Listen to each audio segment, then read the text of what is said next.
हे धर्मज्ञ सूत जी, आपने कहा था विष्णु जी ने महालक्ष्मी का त्याग किया, इसलिए वे चली गई और अपमानित होकर महाकाली भी शिव जी का त्याग कर चली गई। फिर देवताओं द्वारा आद्य शक्ति मां से प्रार्थना करने पर मां ने कहा था विष्णु जी को लक्ष्मी जी पुनः क्षीर सागर से प्राप्त होंगी। तो कृपा कर हमें बताइए, श्री हरि विष्णु जी और लक्ष्मी जी का पुनर्मिलन कैसे हुआ? इन दोनों का पुनर्मिलन कराने के लिए मां भुवनेश्वरी ने अद्भुत लीला रचकर एक घटना को जन्म दिया। घटना ये घटी कि विद्याधरी ने कल्प वृक्ष के फूलों की देवमाला ऋषि दुर्वासा को भेंट की। इस माला की सुगंध अत्यंत मादक थी, अतः ऋषि दुर्वासा ने सामने से हाथी पर आ रहे राजा इंद्र को वो माला दे डाली। इंद्र को भ्रम हुआ कि ऋषि दुर्वासा ने वो माला सूंघकर बासी माला मुझे दी है, इसीलिए उन्होंने वो माला हाथी के मस्तक पर दे डाली। हाथी झूमते सिर सूंड हिलाते हुए चल रहा था तो माला मस्तक से पृथ्वी पर गिरी और हाथी के पांव तले आकर कुचली गई। इसे दुर्वासा मुनि ने अपना अपमान समझकर क्रोधवश इंद्र को शाप दिया कि तुम्हारी इंद्रपुरी दानव हर लेंगे। कालांतर में ऐसा ही हुआ। इंद्र पदच्युत होकर श्री ब्रह्मा जी के पास उपाय के लिए पहुंचे। श्री ब्रह्मा जी ने श्री हरि विष्णु जी के पास जाने की मंत्रणा दी और दोनों श्री विष्णु जी के पास पहुंचे। नारायण नारायण। दुर्वासा ऋषि के श्राप से मुक्ति का मार्ग बताने वाले को भी उनके क्रोध का भाजन बन जाने की संभावना रहती है प्रभु। देवर्षि, क्या आप नहीं चाहते हैं कि मैं श्री हरि की कृपा से श्राप मुक्त हो जाऊं? देवराज, जैसे आपको अपना स्वार्थ प्रिय है, उसी प्रकार मुझे भी मेरा स्वार्थ प्रिय है। महाप्रभु की कृपा से आप शाप मुक्त हो गए और महाप्रभु दुर्वासा के क्रोध के पाश में बंध गए, तो मेरा क्या होगा? मैं फिर किसके नाम का जाप करूंगा? यह आप क्या कह रहे हैं देवर्षि? महाप्रभु की असीम शक्ति के सम्मुख दुर्वासा ऋषि का श्राप भला क्या अर्थ रखता है? अरे रे रे, देवराज इंद्र, क्या आपको यह भी ज्ञात नहीं कि महाप्रभु कभी कभी प्रसन्न होकर अपने भक्तों को अपनी शक्ति की सारी संपदा लुटा देते हैं? सुनो नारद, इस समय गंभीर विषय पर विचार हो रहा है। दुष्ट दैत्यों ने इंद्रदेव से स्वर्ग हर लिया है, इसलिए अब हमें यह विचारना है कि किस प्रकार उनका वध किया जाए। नारायण नारायण, कैसी विडंबना है। सृष्टि का निर्माण करने का दायित्व जिन पर है, उन्हें वध करने पर भी विचार करना पड़ रहा है। प्रसंग और परिस्थिति ही कुछ ऐसी है नारद, और फिर लोकहित के लिए तो तुम भी सदा कुछ न कुछ उल्टा पुल्टा तो करते ही रहते हो। नहीं प्रभु नहीं, उल्टा तो मैंने कभी कुछ नहीं किया। हाँ, पुल्टा तो आपकी प्रेरणा पाकर ही करता हूं। हाँ प्रभु, दैत्यों को सही मार्ग पर लाने के लिए दैत्यराज बलि को समझाया जा सकता है। हाँ, वो मेरा भक्त है, मेरी बात अवश्य मानेगा, किंतु उसे तथा अन्य सभी दैत्यों को प्रलोभन देकर ही प्रसन्न किया जा सकता है। प्रलोभन अर्थात? देव और दानव मिलकर समुद्र मंथन करेंगे, उसमें से अनेक दिव्य वस्तुओं के साथ साथ अमृत की भी प्राप्ति होगी। अमृत का अर्ध भाग हम दैत्यों को ग्रहण करने के लिए कहेंगे। किंतु प्रभु, अमृत पीकर तो वे अमर हो जाएंगे, फिर स्वर्ग के भी अधिकारी हो जाएंगे। इंद्रदेव, हम उन्हें अमृत नहीं, अमृत का प्रलोभन ही देंगे। नारायण नारायण। प्रभु, आप तो कह रहे थे कि उल्टा पुल्टा मैं ही करता रहता हूं। ये सब तुम्हारे मानसिक सामर्थ्य का प्रभाव है नारद। समुद्र को मथना अति दुष्कर एवं विकट है। देवताओं के लिए यह कार्य दुष्कर नहीं है। मंदराचल पर्वत को मथनी बनाया जाएगा, वासुकी नाग को मथनी की रस्सी बनाया जाएगा, और फिर एक ओर से दानव और दूसरी ओर से देवगण उसका मंथन करेंगे। आपकी योजना अनुसार दैत्यराज बलि को मनाकर कार्य सफल होता है तो ऐसा ही करेंगे। हे श्रद्धालु भक्तों, इस प्रकार ब्रह्मा, विष्णु, नारद और अन्य सभी देवगणों ने मिलकर दैत्यों के दमन की योजना बनाई। तमोगुणी दैत्यों को जग रक्षा के निमित्त परास्त करना और उनकी शक्ति को बढ़ने से रोकना भी आवश्यक था। इन मायावी, छली और कपटी दैत्यों को सरलता से पराजित करना संभव भी नहीं था। इसीलिए देवगणों को बाध्य होकर नीति और दूरदर्शिता से काम लेने के लिए बाध्य होना पड़ा। रक्षा हेतु दुष्ट के साथ दुष्टता का व्यवहार करना पाप नहीं कहलाता है। इसी नीति के अनुसार सागर मंथन का निश्चय किया गया। इस हेतु की सागर से अमृत प्राप्त हो और उस अमृत का पान कर देवगण अमर हो जाएं।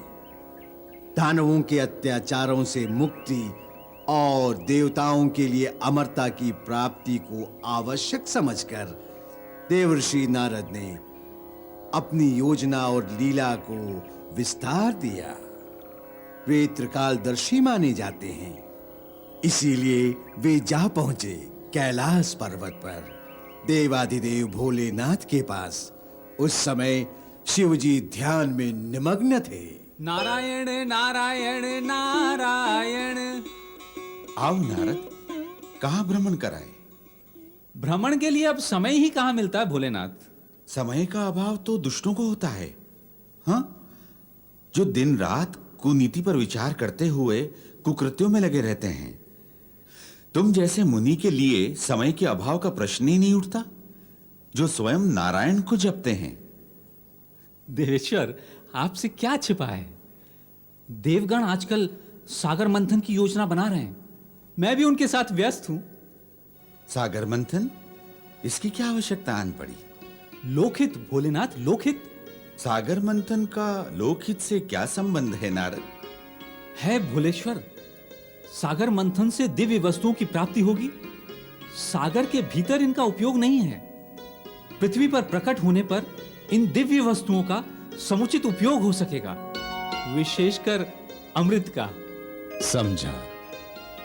अमरत्व की प्राप्ति के लिए हो रहा है यह आयोजन। सुरक्षा की दृष्टि से भी यह आवश्यक है ना भोलेनाथ। दैत्यों के आए दिन के आक्रमण, उनके अत्याचारों से पीड़ित देवगण यदि अमृत तो चाहते हैं तो इसमें हानि क्या है?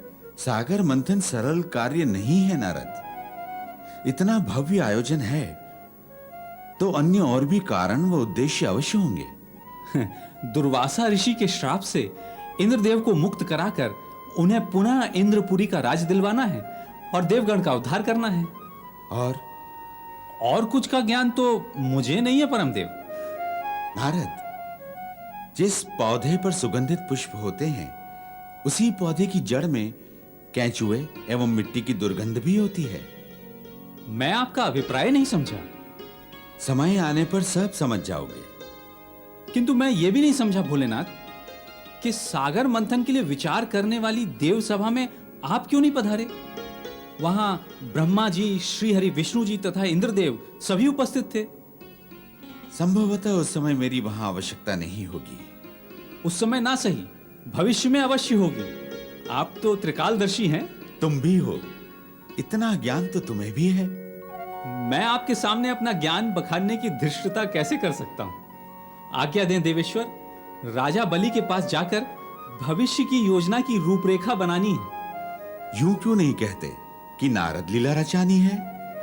नारायण नारायण नारायण नारायण नारायण नारायण नारायण नारायण नारायण नारायण। पधारिए मुनिवर, आपका स्वागत है। दैत्यराज, आज के दिन तो आपको स्वागत में ही व्यस्त रहना होगा। बड़ा शुभ दिन है। कुछ विशेष कारण? अत्यंत विशेष। श्री हरि विष्णु को तो भक्तों की हित चिंता के कारण चैन नहीं पड़ता ना, दौड़े भागे फिरते हैं भक्तों के हितार्थ। आज किस भक्त के प्रति अनुरक्त हैं? दैत्यराज, तीनों लोकों में आपसे श्रेष्ठ भक्त कौन है भगवान विष्णु का? उन्होंने आपके कल्याण के निमित्त समुद्र मंथन का आयोजन किया है। अमृत प्राप्त कर देवताओं के साथ साथ दैत्यों को भी अमर कर दिया जाए। तुम्हारे श्री हरि विष्णु कोई लीला तो नहीं खेल रहे हैं नारद? नारायण नारायण। विष्णु भगवान लीला खेलते नहीं, केवल रचते हैं, उसे खेलने का कार्य तो उन्होंने भक्तों को सौंप रखा है। हाँ देवर्षि, लीला खेलने का कार्य तो भक्तगण ही करते हैं।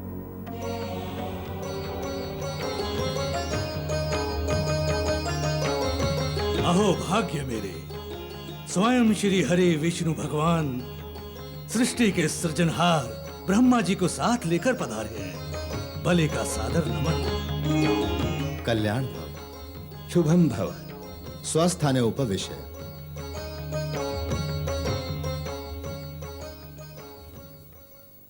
मेरा विचार है, जिस प्रयोजन से हम यहां आए हैं उसका संकेत नारद ने अवश्य ही दे दिया होगा।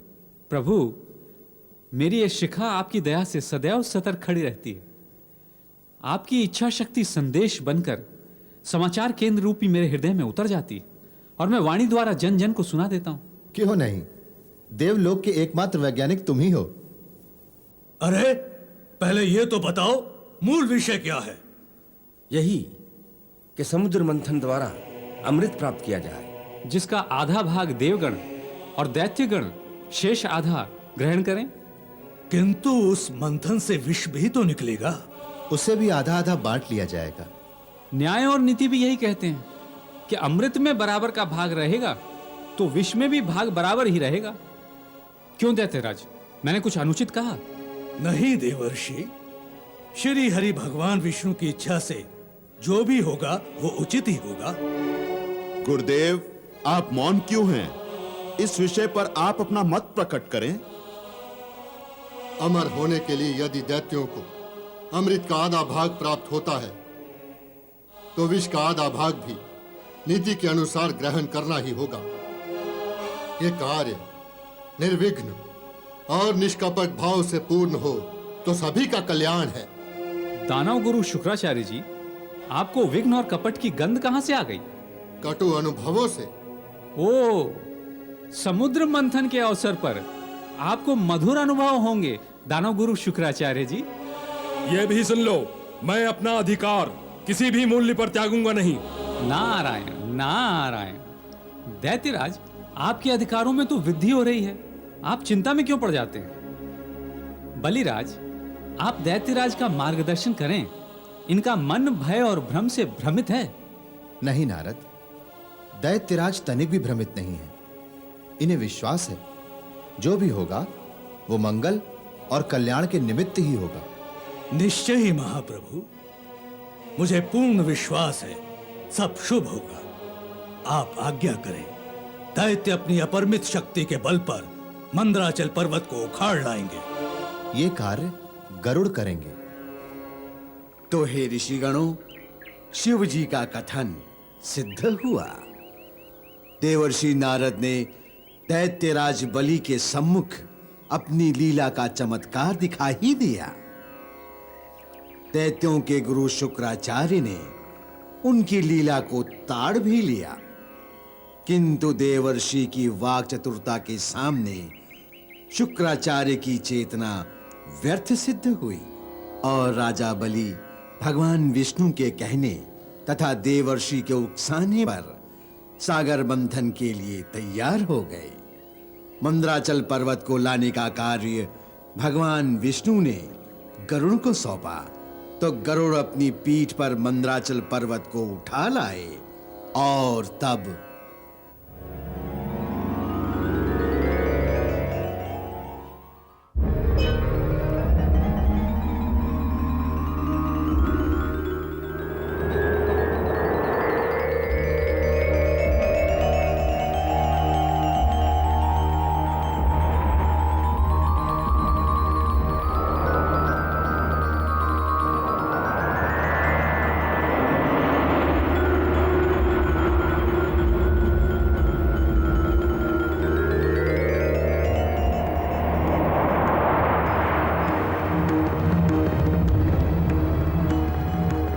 प्रभु, मंदराचल चल रहा है। देखिए ना, कैसा डगमग मगधक कर रहा है। कहीं लुढ़का तो हम सबको साथ में लेकर लुढ़केगा। नारद, धीरज के फल सदा मीठे होते हैं। बहुत मीठे होते हैं प्रभु। मैं समझ गया, सब समझ गया।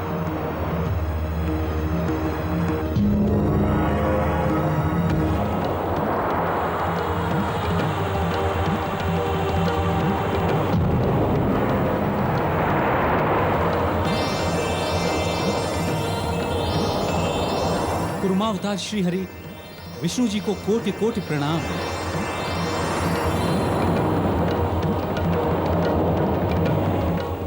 पर्वत स्थिर हो गया। अब वासुकी नाग को बुलाना होगा। हे सर्पों के राजा वासुकी, कल्याण कार्य के लिए हम तुम्हारा आह्वान करते हैं। आओ और समुद्र मंथन में रस्सी की भूमिका पूर्ण करके हमारी सहायता करो। आओ शेषनाग, आओ।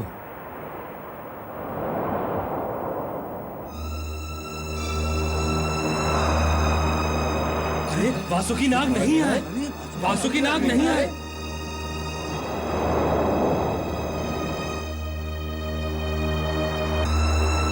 हे शेषनाग, मैं विष्णु तुम्हारा आवाहन करता हूं। समुद्र मंथन में से जो अमृत प्राप्त होगा उसमें तुम्हारा भी भाग होगा। आओ शेषनाग, आओ।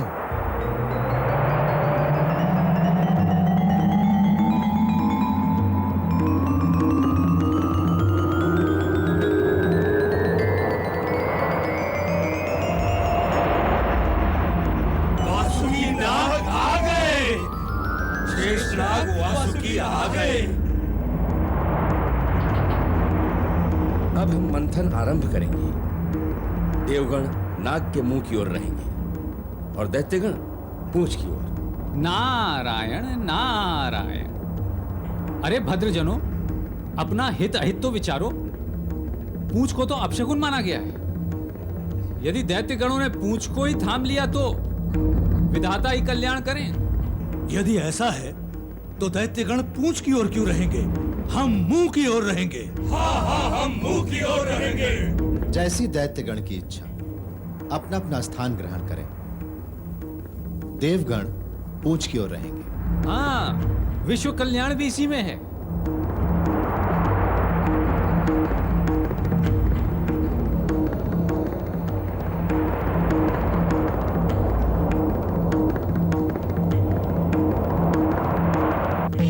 नारायण नारायण नारायण। ओहो, शिव बूटी का सेवन कर रहे हैं प्रभु। नारद, आज तुम भी चखो। ओ नहीं नहीं नहीं, भंग पीकर कहीं मेरी मति भंग हो गई तो भविष्य की सारी योजनाएं भंग हो जाएंगी। देवर्षि, आप भी थोड़ी सी चख लो। भोलेनाथ तो सदा इसका सेवन करते हैं, इनके कभी रंग में भंग नहीं हुआ। नंदी, तुम्हें भोलेनाथ में और मुझ में कोई अंतर नहीं दिखाई देता? विशाल पर्वत और छोटे कंकर के अंतर को समझो नंदी। कहां देवादिदेव भोलेनाथ, जगत के स्वामी, और कहां मैं एक साधारण सा प्रभु भक्त। तो प्रभु भक्त नारद, तुम ये बताओ कि तुम्हारे समुद्र मंथन के कार्य का आरंभ हुआ या नहीं? भोलेनाथ, सब कुछ जानते हुए भी जब आप ऐसे प्रश्न करते हैं तो मैं हंसना चाहते हुए भी आपके भय से हंस नहीं सकता। किंतु आपके प्रश्न का सम्मान करते हुए बताना ही होगा कि सागर मंथन के लिए गरुड़ मंदराचल पर्वत को सागर तट तक ले आए हैं और सागर मंथन लगभग आरंभ हो गया है। अच्छा, ये लगभग से तुम्हारा अभिप्राय क्या है नारद? स्पष्ट कहो नारद। जिसके सम्मुख संपूर्ण सृष्टि पारदर्शी है, वहां और क्या स्पष्ट करूं? वैसे लगभग से मेरा अभिप्राय यही था भोलेनाथ कि मंथन के लिए वासुकी नाग जब पर्वत से लिपटकर रस्सी का कार्य करने के लिए प्रस्तुत हुए तो बलि और दैत्यों ने नाग की पूंछ को पकड़ना अशुभ माना। नारद लीला ने पासा अवश्य पलट दिया होगा। मेरी उपस्थिति यदि वहां पासा पलट सकती है तो आपकी उपस्थिति अवश्य ही चमत्कार उत्पन्न कर सकती है भोलेनाथ। मेरा वहां उपस्थित रहना ये तो मां की इच्छा से ही निर्भर होगा। अवश्य होगा। देव और दैत्य मिलकर सागर मंथन जैसा भव्य आयोजन करें और आप वहां दर्शन न दें ऐसा भला हो सकता है? नारायण नारायण नारायण।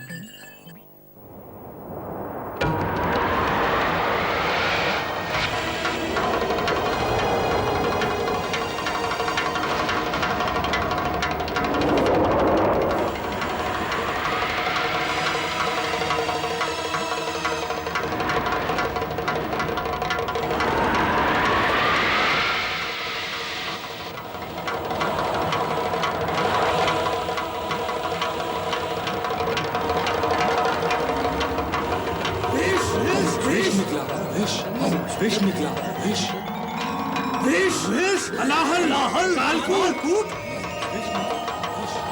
चिंता का कोई कारण नहीं, मंथन चलता रहने दो।